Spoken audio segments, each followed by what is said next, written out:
Olá, sejam todos muito bem-vindos ao Acesso Musical. Eu sou a Sofia Leslie, aluna de cinema aqui na FAP, e tá começando uma nova etapa desse programa que é dedicado aqui na FAP para a música brasileira, o nosso famoso MPB.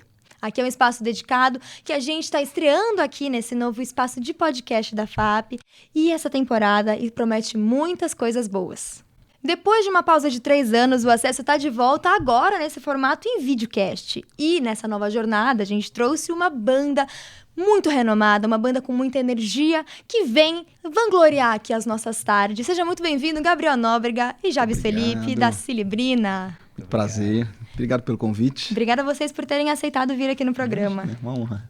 Vamos começar falando da Cilibrina. O que significa esse nome? Qual que é a origem? Cilibrina é uma expressão, é uma parte de uma expressão. Eu sou pernambucano, lá em Recife, quando você fala que alguma coisa tem muita energia, fala, fulano é o raio da Cilibrina. Ela vem de uma... Tem várias origens, assim, mas para mim, a principal delas é essa expressão raio, que vem do farol do Fusca. Na década de 60, 50, inventaram um farol novo que era fora do Fusca, ele era mais brilhante do que os faróis da época, tipo farol xenon. E aí, quando passava na estrada, falavam, olha o raio do Silibim, porque o Silibim, ele é o sealed beam, é o farol fechado. Aí ele foi abrasileirando, o sealed beam virou Silibim, Silibirim, Cilibrina, Cilibrina. Aí virou o raio da Cilibrina para falar daquele montão de luz que passava na estrada de noite. Daquele momento mágico. E na festa da Cilibrina que vocês costumam fazer, vocês até chegaram a falar que a Cilibrina é o primeiro raio também de uma festa junina, Isso, julina. Em Sergipe tem a festa da Cilibrina, é uma festa dia 31 de maio, que ela é a precessora das festas juninas. Antes de começar as festividades juninas, faz uma festa no dia 31 e durante a virada da noite, depois da virada da noite, no primeiro raio de sol, diz que é o raio da Cilibrina e começam as festividades juninas. E vocês acham que esse raio da Cilibrina ele brilha como na banda de vocês? É uma música que tem... a gente não tem limites quanto o gasto de energia. É uma música, apesar de instrumental, né, que não é exatamente um gênero pulsante, muito dançante. Normalmente, a gente se preocupa em ser, a gente gosta de trazer a energia da dança na música instrumental. E com 8 pessoas na banda também é muita energia rodando, né? Pressão sonora por volume mesmo. Com certeza.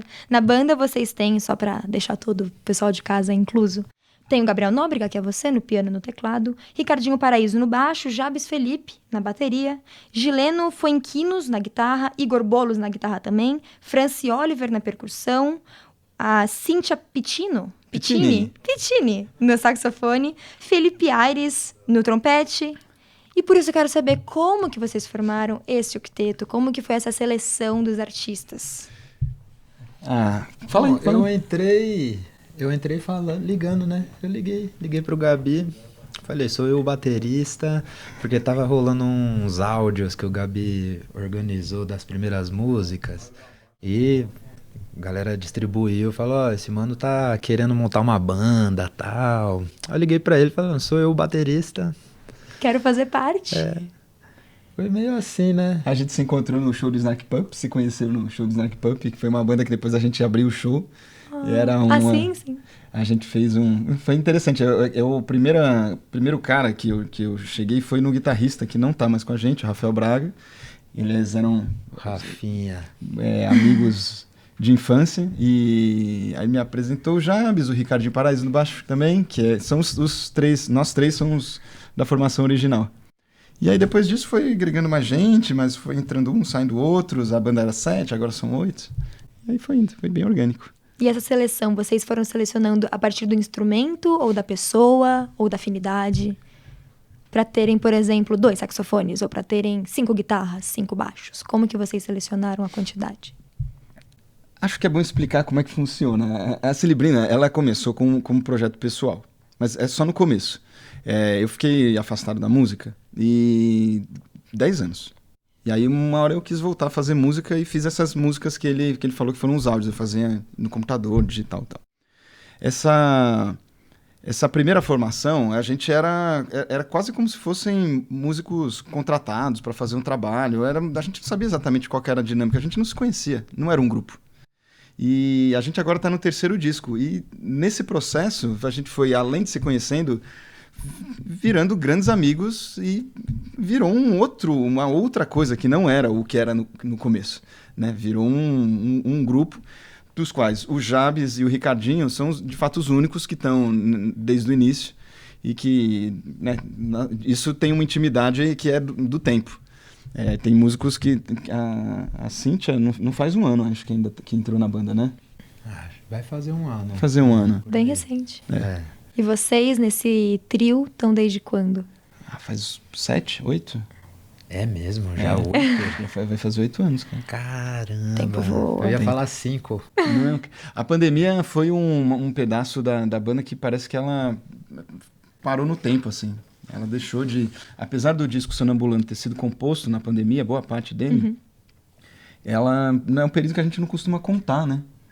É uma época que ficou meio morta, a gente não se apresentava, não se encontrava, não ensaiava, tentava ter uma dinâmica, mas que músico que gosta de ficar fazendo live, não ver as pessoas que ele está se apresentando, é muito desagradável, cara. A música exige muito essa troca, né? Inclusive vocês dois no show trocam muito olhares, trocam muitos sorrisos o tempo todo, não param de sorrir durante os shows.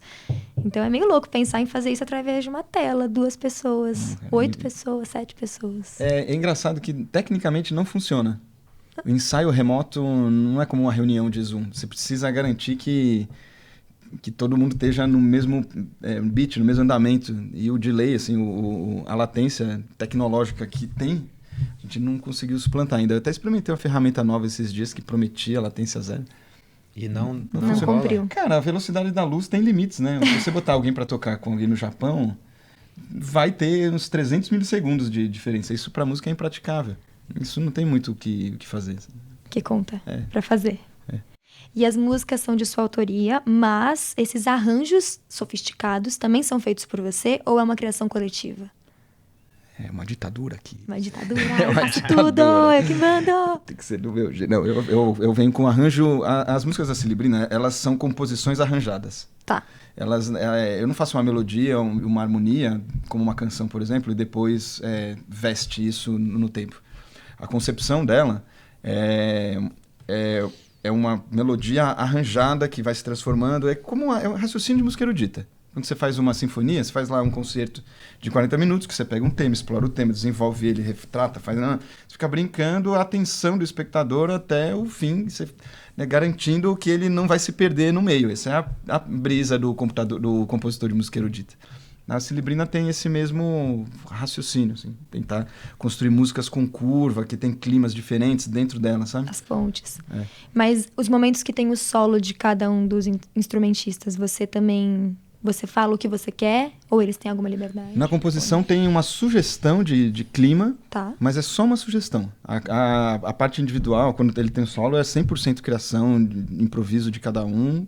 E depois no ensaio, depois da música, aquela concepção ter sido formatada, aí passa a existir contribuição coletiva, que é quando vai além da interpretação. Assim. Às vezes tem sugestões de novas pontes, tem ritmos novos em determinado pedaço. Esse aqui se fode. Ele se fode, mano, pra tocar as coisas que eu escrevo, porque eu escrevo digitalmente, assim. Eu toco um pouco, aí manipulo no computador. Às vezes chega coisa com 2 baterias pra ele tocar. E ele toca, filha da mãe. Eu soube que você costuma fazer uma brincadeira até de gravar com 2 baterias e você tentar sacar. Eu transcrevo sempre, escrevo a partitura do que chega. E aí é um trabalho de analisar o que tem de essencial ali, né? O que humanamente é possível, o que dá para eu evoluir com a técnica para executar aquilo.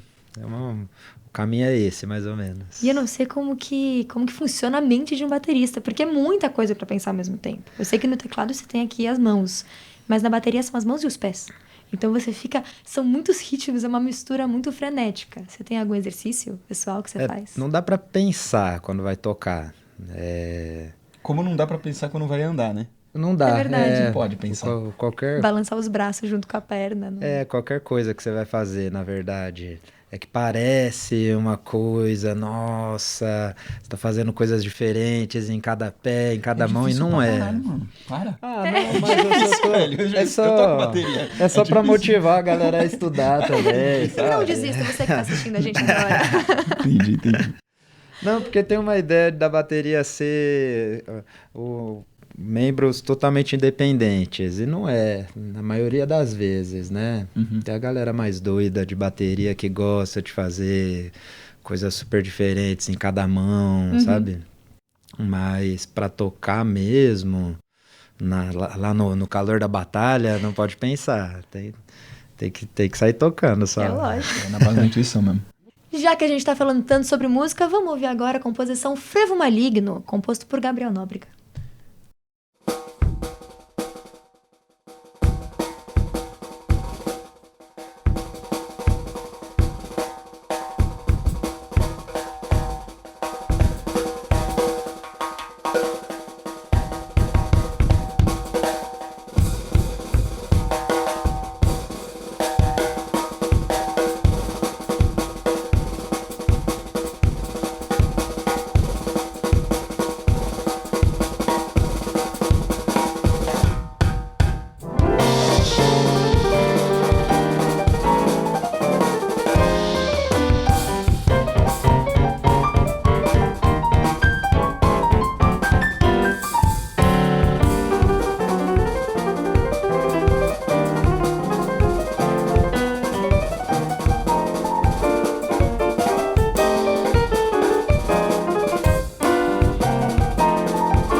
Essa foi Frevo Maligno tocando ao vivo aqui por Gabriel Nóbrega e Jabes Felipe.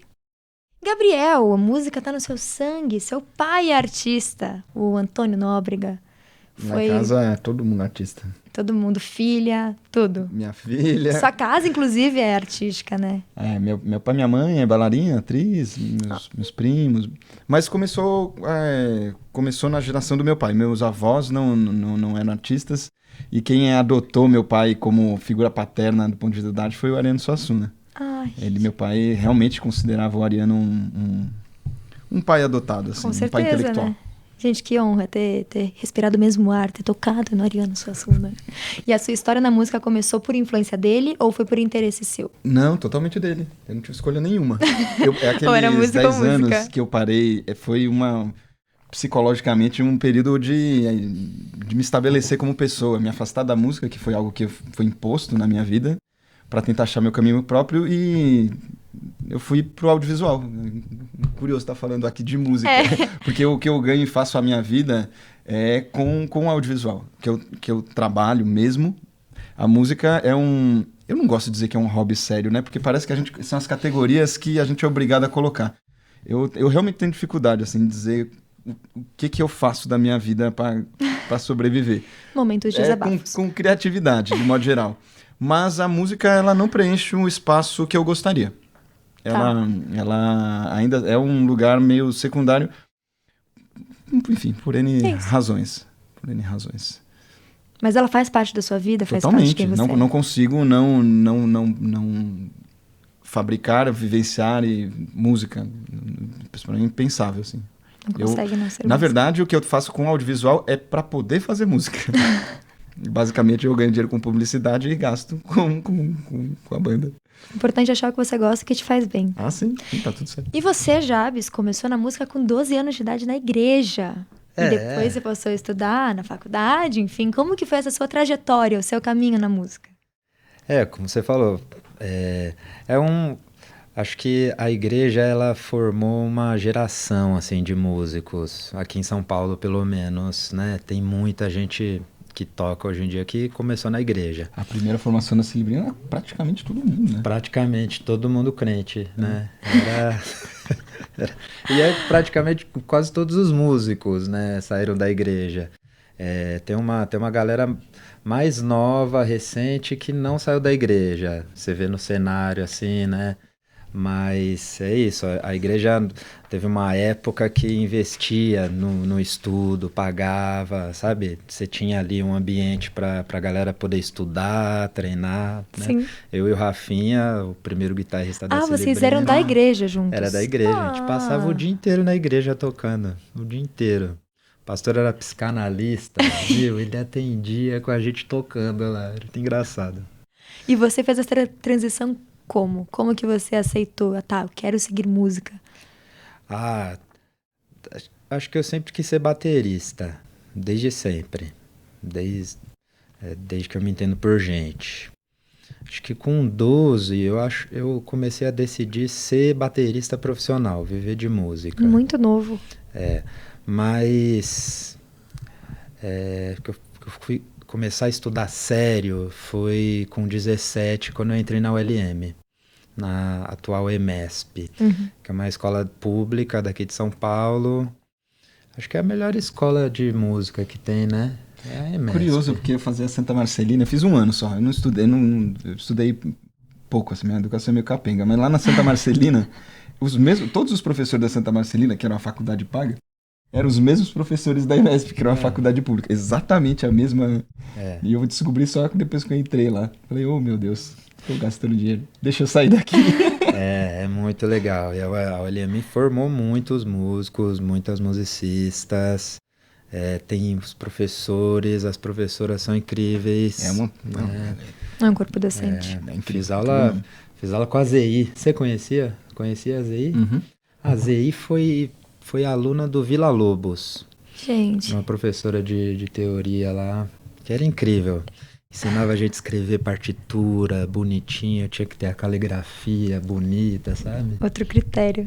E você acha que vocês acham que esse cenário da música atualmente, por ter tido uma geração que foi formada até na igreja, enfim, ele tá crescendo, ele tem apoio político ou apoio até tem público? Como vocês enxergam esse cenário da música brasileira? Falar de comercialização musical, indústria musical, a indústria musical tá complexo, cara. A indústria musical tá sofrendo muito com... Olha, é um paradoxo. Eu tava falando disso hoje com meu pai no almoço. Meu pai, ele a vida inteira reclamou do monopólio da Rede Globo. Quando ele ascendeu como artista, ele se queixava muito de ter que ir, assim, para ele tinha que ser capa de um jornal famoso, tinha que fazer uma entrevista no Jô Soares, tinha um caminho que ele tinha... Só que ele fez esse caminho e ele conseguiu ser famoso. Ele mora numa casa muito grande. A gente estava refletindo. Hoje em dia, ele não conseguiria ser um artista reconhecido. Não conseguiria. Ele teria que furar um algoritmo de uma rede social feito por uma multinacional que está pouco interessada assim, com a relevância do conteúdo. Ou você fura, ou você obedece às regras que precisa para poder estar nas redes sociais, ou você cai no anonimato. Então, os artistas independentes hoje vivem a falácia de que tem oportunidade de ser conhecido, né, de que é democrático o universo da rede social, e não é. Não é. Você tem que investir para ser conhecido, você fica escravo da frequência de posts que eles te impõem. Então, a indústria musical hoje em dia ela é regida basicamente pelas redes sociais. Não adianta nada. Os programas de TV, que eram os veículos de divulgação, eles são reféns das redes sociais. A galera tem que fazer... Você vai num Danilo Gentili da vida, você tem que promover um bom corte para ele botar na rede social e você ser visto na rede social do Danilo Gentili. Exatamente. Ninguém nem assiste o programa mesmo. Então esse é o atual cenário assim, da indústria musical. Eu acho triste. Eu realmente continuo trabalhando com publicidade para fazer o meu projeto, que vai quase que vira um projeto cult. Quem conhece, conhece. Quem não conhece, talvez conheça um dia, se tiver o trabalho de investigar como faziam os maias e os astecas. Você corre atrás da música, você não fica esperando ela aparecer no seu feed.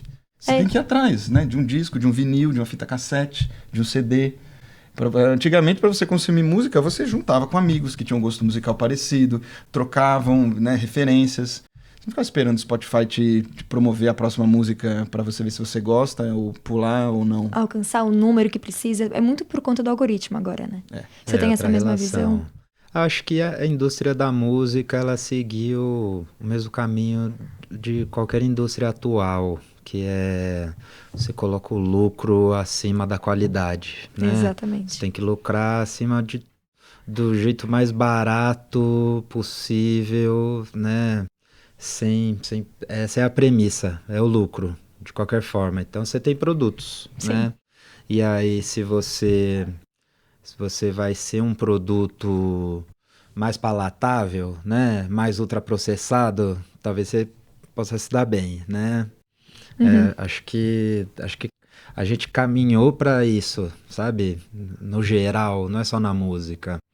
Acho que tudo acabou virando um pouco assim, né? E a gente tem aqui no Brasil que nunca teve programas de valorização da música. Sempre foi né? outro tipo que era mais... Você tem a MSP mesmo que a gente falou, já tiveram 3 unidades grandes na cidade. Tem uma só e cada vez mais sofrendo cortes, né?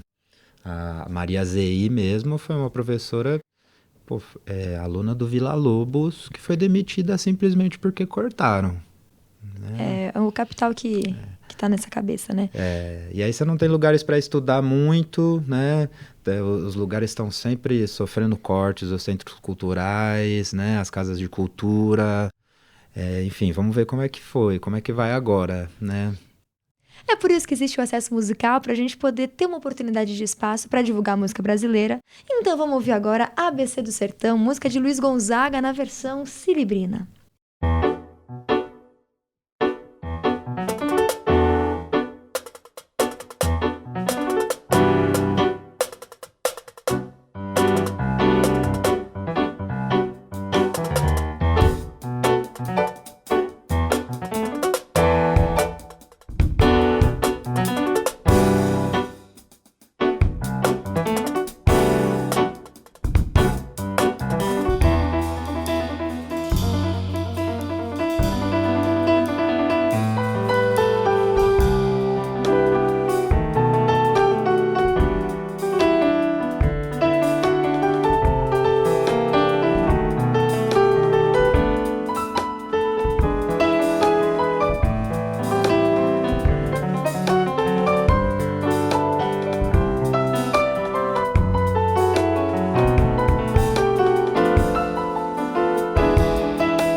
vivo agora no programa ABC do Sertão, por Gabriel Nóbrega e Jabes Felipe.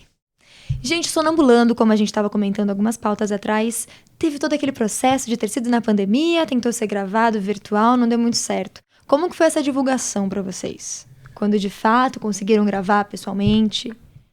A gente montou A ideia do Sonambulando era dar um passo além, não só no ponto de vista musical, mas na banda como um projeto de música instrumental que tem sua função, tem, né, nesse espaço-tempo aqui. Sem filosofar muito, a gente queria fazer uma apresentação que fosse diferente do que se espera de uma apresentação de música instrumental. Então, o projeto ele não se resume no disco, né? A gente fez um show no Cinejoia que eu chamo de espetáculo conceito. Foi um espetáculo onde teve eventos, muitos eventos. Tinham bailarinos no palco, a música era absolutamente sincronizada com as luzes, tinham eventos de fumaça, serpentina, coisas que tornavam o espetáculo uma coisa mais imersiva. Uma performance quase. Uma performance, tinha a história do Fusca, tinha bloco de maracatu convidado, meu pai cantando no final. Enfim, tinha uma série de coisas que transformavam o espetáculo da Cilibrina, o show do Sonambulando, um evento, né? Uma coisa mais apoteótica, se é que posso dizer, mas esse era o objetivo.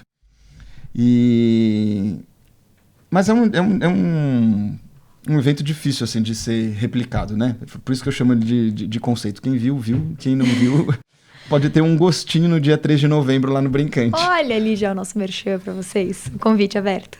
Por favor. Sobre as músicas que vocês têm, Jacksonado é uma homenagem ao Jackson do Pandeiro? Exatamente. Opa, o Jackson do Pandeiro, ele falava de misturar o bebop com samba. É um rock com forró.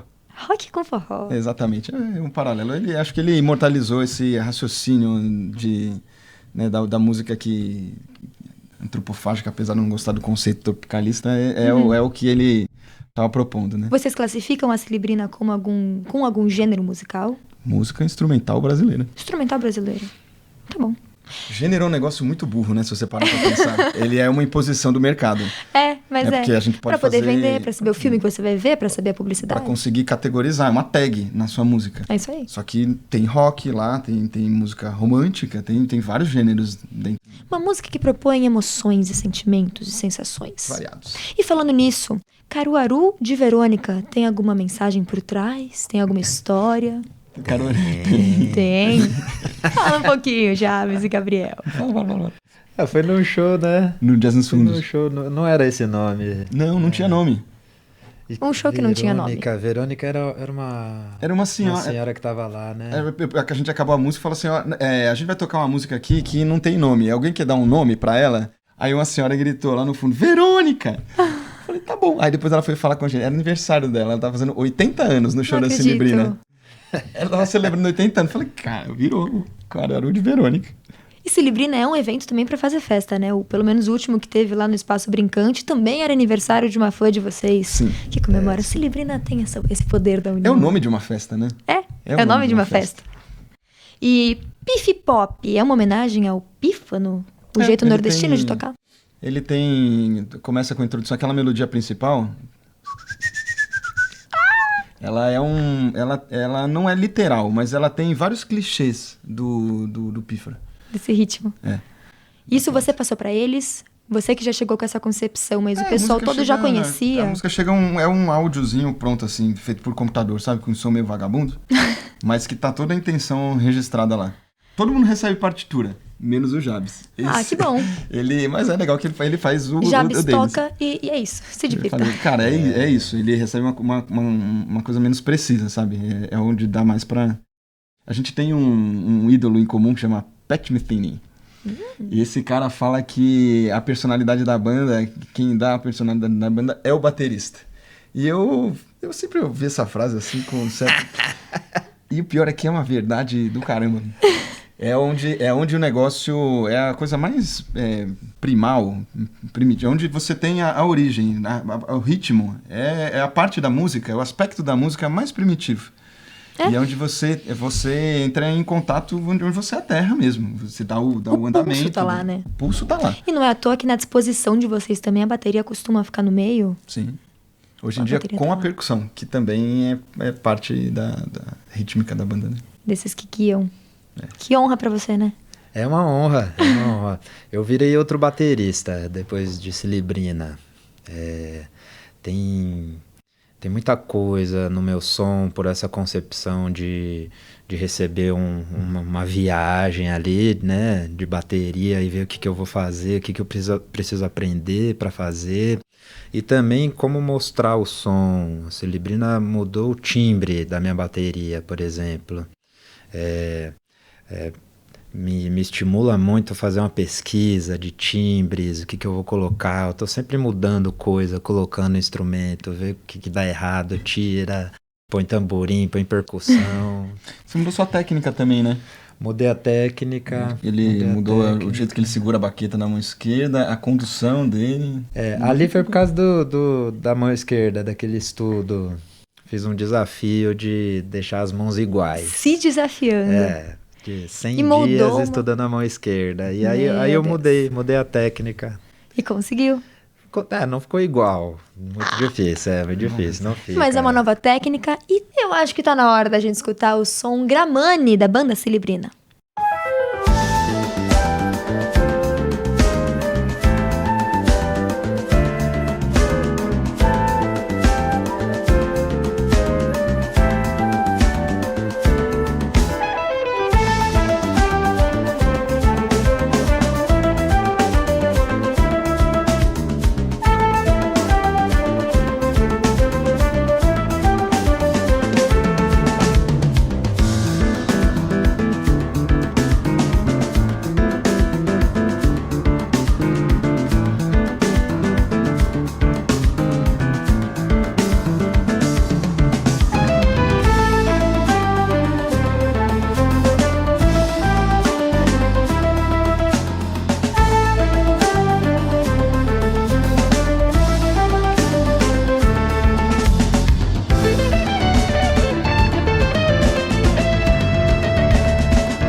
ouvimos agora Gramani, da banda Celebrina.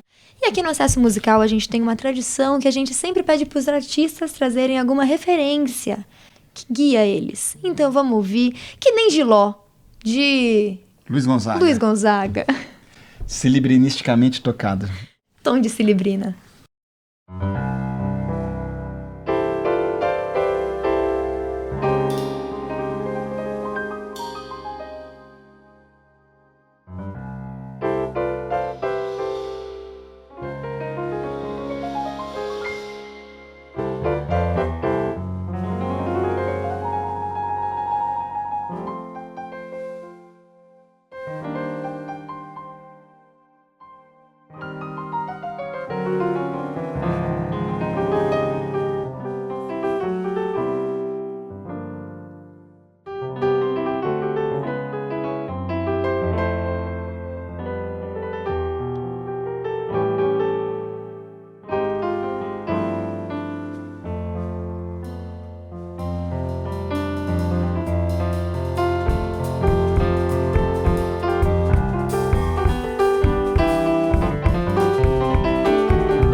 Ouvimos agora Que Nem de Ló, de Luiz Gonzaga.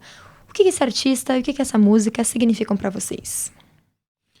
Bom, Luiz Gonzaga é acho que é um dos artistas que eu mais uso nas minhas aulas, né? A forma como ele comunica, é engraçado que a molecada entende de cara, assim. É só você colocar que o pessoal entende, já sabe do que se trata, né? Comunica muito, assim. O Luiz Gonzaga é um dos maiores que tem, né? Ele tá naquele hall, assim, é que o Brasil é tão prolífero do ponto de vista musical, assim, que é difícil você falar de um de outro. Mas é inquestionável que a presença da contribuição musical que ele produziu é muito forte na banda.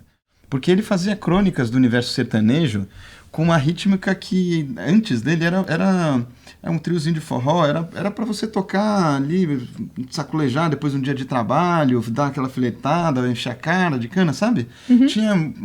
Era um lugar muito específico e ele expandiu com melodias um pouco mais complexas, interessantes, com caminhos harmônicos mais surpreendentes, fazendo do forró, os vários ritmos do forró, né, que tinha o chachado, o baião, shot, arrastapé, calango, enfim, ele foi botando isso no caldeirão dele, construiu uma linguagem e virou única, realmente, né? O Rei do Baião não é à toa o título. E vocês acham que ele é a maior referência para a banda Cilibrina num todo? Ou existem outras referências gerais? Não, existem muitas. Eu não ousaria dizer que existe uma referência mãe, porque não é assim que a cabeça funciona, né? A gente não escolhe quem que... Talvez para uma música específica aquela seja a referência principal, e outra é outra, mas a gente é mais confuso do que isso. Vai misturado, né? Agora vocês têm um momento dedicado para falar pro pessoal de casa onde a gente encontra vocês, quais são as coisas que vocês estão produzindo. Você que está em casa e quer conhecer Cilibrina, procure no Instagram, @Cilibrina com S. Tem tudo lá e mais um pouco. A Cilibrina costuma fazer suas festas bimensalmente no Teatro Brincante, em São Paulo, na Rua Purpurina. A próxima vai ser dia 3 de novembro, como comentado. E no Spotify tem todas as músicas, no YouTube tem alguns clipes, você vai encontrar todo o material. Obrigado pelo convite. Muito obrigada a vocês, gente. E o Acesso Musical vai ficando por aqui. Acompanhe a gente agora também no nosso Instagram, pra gente ter o nosso merchan nas nossas redes sociais. E essa temporada promete muita coisa nova pra vocês, muito conteúdo bom. Obrigada por ter nos acompanhado até aqui. Até a próxima edição, gente. Tchau, tchau.